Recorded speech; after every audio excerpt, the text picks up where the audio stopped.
For me, you and I have talked a lot about this. It's the speed at which everything's changing today that's really driving the need for companies to think differently about how they sell.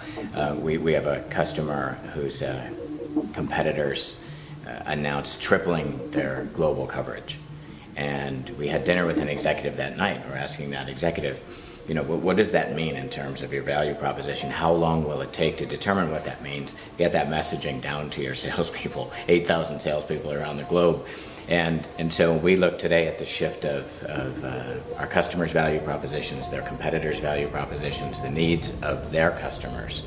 Those things are shifting so quickly that in the past, sort of strategic planning happened annually and people had a relatively fixed value proposition. And now things are so fluid that it really comes down to selling at the speed of change and being able to adapt to the market as it's shifting, have words coming out of salespeople's mouths tomorrow, not a month later, that reflect the shift. So for me, that's really what's driving, sort of the driving force behind the shift. How do you feel about that? Well, it's interesting. I spoke at a conference in Norway a while back, and I did the keynote before lunch, and there were two Swedish economists who wrote a book called Funky Business, which I highly recommend. But they got up and they started off after lunch, and they said, here's the problem in the marketplace today. The buyer's perception is that there's a whole bunch of similar companies who are going out and hiring similar people with similar backgrounds and similar education who are producing similar things with similar quality and similar pricing. Yeah. And I remember listening to that going, I mean, if that's true, then what's going on in the marketplace? In reality, I think a lot of companies are still focused when you say, what's your value add? They go, let me tell you about my product. Right.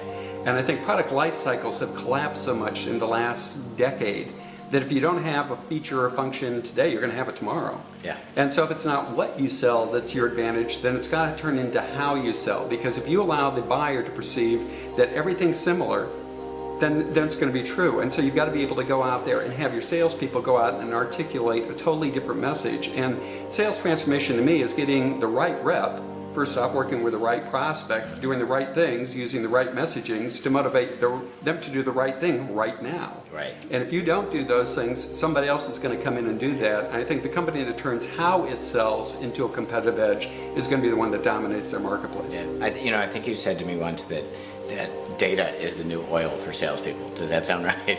That it's really, and as we've talked about actionable insight, that with the speed at which things shift today, I think a professor from Columbia, Rita Gunther McGrath, just wrote a book called The End of Competitive Advantage, basically saying that this again, back to that notion of the idea of annual strategic planning and a relatively static value proposition, that now companies need to compete on a series of short-term transient advantages.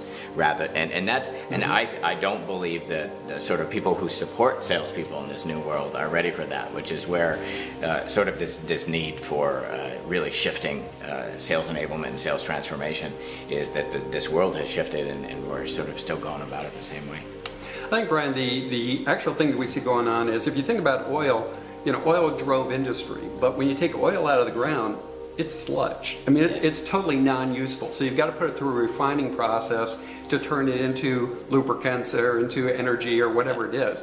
Similarly with data, there's tons of data out there. And what you need to do is go through that same refinement process to create actionable insights. I mean, I can go Google international business machines today and I can get 136 million pages of information. That's a lot of data. It's useless. So I think as soon as companies can figure out a way to refine that data, turn it into insights, that's when we're really going to start enabling salespeople. Yeah, it's funny. We've talked about the idea of small data. There's big data, but when you say actionable insights, that's what I think about. That we really need to get it down to sort of the right data at the right time in the right format, so salespeople can actually use it.